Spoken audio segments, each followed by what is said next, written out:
మీద పాపభారం పెరిగినప్పుడల్లా శ్రీ మహావిష్ణువు అవతారం దాల్చి దుష్ట శిక్షణ శిష్ట రక్షణ చేస్తాడు. అలా శ్రీ మహావిష్ణువు అవతారాల్లో శ్రీకృష్ణుడు అవతారం ఒకటి.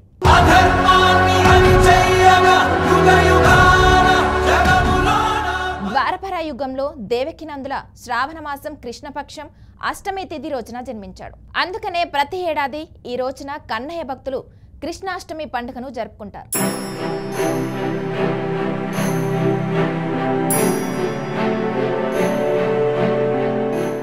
అయితే ప్రేమకు చిహ్నం ఎవరంటే రాధాకృష్ణులని చెప్తారు.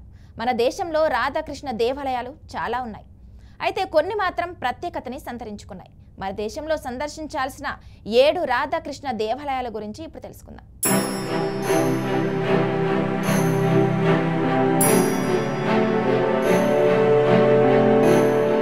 హిందూ పండుగలో ఒకటి శ్రీకృష్ణ జన్మాష్టమి. ఈ పండుగను కృష్ణ జన్మభూమి మథురలో మాత్రమే కాదు, యావత్ భారతదేశంలో ఎంతో ఉత్సాహంగా జరుపుకుంటారు.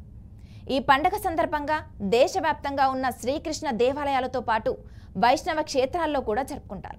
ఈ మేరకు ఇప్పటికే ఆలయాలను అలంకరించారు.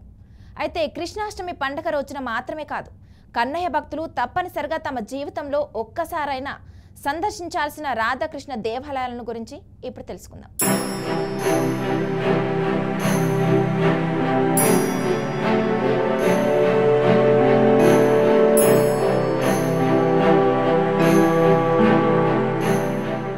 ప్రేమ్ మందిరం ఉత్తరప్రదేశ్లోని మథురా జిల్లా సమీపంలోని బృందావనంలో ఉంది. ఇది భారతదేశంలోని అత్యంత ప్రసిద్ధ రాధాకృష్ణ ఆలయాల్లో ఒకటి. 54 ఎకరాల విస్తీర్ణంలో ఉన్న ఈ దేవాలయం తెల్లని ఇటాలియన్ పాలరాయితో నిర్మించబడింది. ప్రేమ్ మందిర్ రాధాకృష్ణ సీతారాముల జీవితాలలోని ముఖ్య ఘట్టాలను వర్ణించే శిల్పాలకు ప్రసిద్ధి చెందింది. ఈ దేవాలయం జగద్గురు శ్రీ కృపాలు జి మహారాజ్ నిర్మించారు. శ్రీ రాధా మదన్ మోహన్ ఆలయం బృందావనంలోని పురాతన ఆలయాల్లో ఒకటి. ఇది నాగర శైలిలో నిర్మించబడింది. యమునా నది ఒడ్డున ఉంది. కాళయఘాట్కు దగ్గరగా 50 అడుగుల ఎత్తులో ఉంది. ఈ ఆలయం శీతాకాలంలో ఉదయం 6 గంటల నుంచి 8 గంటల వరకు, వేసవి కాలంలో 9:30 గంటల నుంచి తెరిచి ఉంటుంది. శ్రీ రాధారామన్ ఆలయం బృందావనంలో ఉన్న మరొక ఆలయం. దీన్ని మదన్ మోహన్ ఆలయం అని కూడా పిలుస్తారు. ద్వాదశాదిత్య కొండపై ఉన్న ఒక ముఖ్యమైన పుణ్యక్షేత్రం. ఈ ఆలయంలోని కృష్ణుని విగ్రహం చాలా ప్రసిద్ధి చెందింది. ఈ ఆలయాన్ని మొదట కృష్ణుని మునిమనవడు వజ్రనాభుడి ప్రతిష్ఠించాడు. తర్వాత ఈ విగ్రహాన్ని అద్వైత ఆచార్య కనుగొన్నారు. తర్వాత బృందావనంలోని 6 గోస్వాములతో ఒకరైన గోపాల్ భట్ట గోస్వామి 1542 ఏడీలో స్థాపించారు. ఈ ఆలయం 1542లో శ్రీలా జీవ గోస్వామి స్థాపించారు. ఇది గౌడీయ వైష్ణవ సాంప్రదాయానికి చెందినది.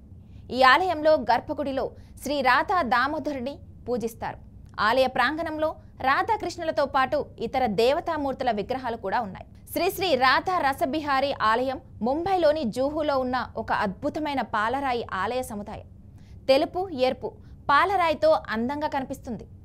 శ్రీకృష్ణునికి అంకితం చేయబడిన ఈ ఆలయం ఇస్కాన్ ఆలయం, శ్రీ శ్రీ రాధా రసబిహారీ ఆలయం, హరే రామ హరే కృష్ణ దేవాలయం వంటి పేర్లతో ప్రసిద్ధి చెందింది. ఒకప్పుడు దట్టమైన అడవి తప్ప మరేమీ లేని ప్రదేశంలో ఆలయాన్ని నిర్మించడం నిజంగా ఆశ్చర్యం కలిగించే విషయమే. ఇది రాధాదేవి శ్రీకృష్ణుని నిలయం. ఇది ఉత్తరప్రదేశ్లోని మథుర జిల్లాలోని బండీర్వన్లో ఉంది. పురాణాల ప్రకారం ఇక్కడ రాధా కృష్ణులు బ్రహ్మ సమక్షంలో వివాహం చేసుకున్నారని నమ్ముతారు. ఈ ఆలయంలో రాధాకృష్ణులతో పాటు బలరాముడికి కూడా మందిరం ఉంది. మథురలోని శ్రీ రాధా వల్లభ్ లాల్జీ ఆలయాన్ని రాధావల్లభ ఆలయం అని కూడా పిలుస్తారు. 16వ శతాబ్దంలో స్థాపించబడిన పురాతన ఆలయం. ఈ ఆలయాన్ని శ్రీహిట్ హరివంశ మహాప్రభువు నిర్మించాడు. ఈ ఆలయంలో రాధావల్లభ సాంప్రదాయం చాలా ముఖ్యమైనది. ఈ సాంప్రదాయంలో రాధాకృష్ణునికి సమానంగా ప్రాముఖ్యత ఇస్తారు. రాధావల్లభ అనేది కృష్ణుణ్ణి సూచించే ఒక పేరు. ఈ ఆలయంలో రాధాకృష్ణుణ్ణి పూజిస్తారు.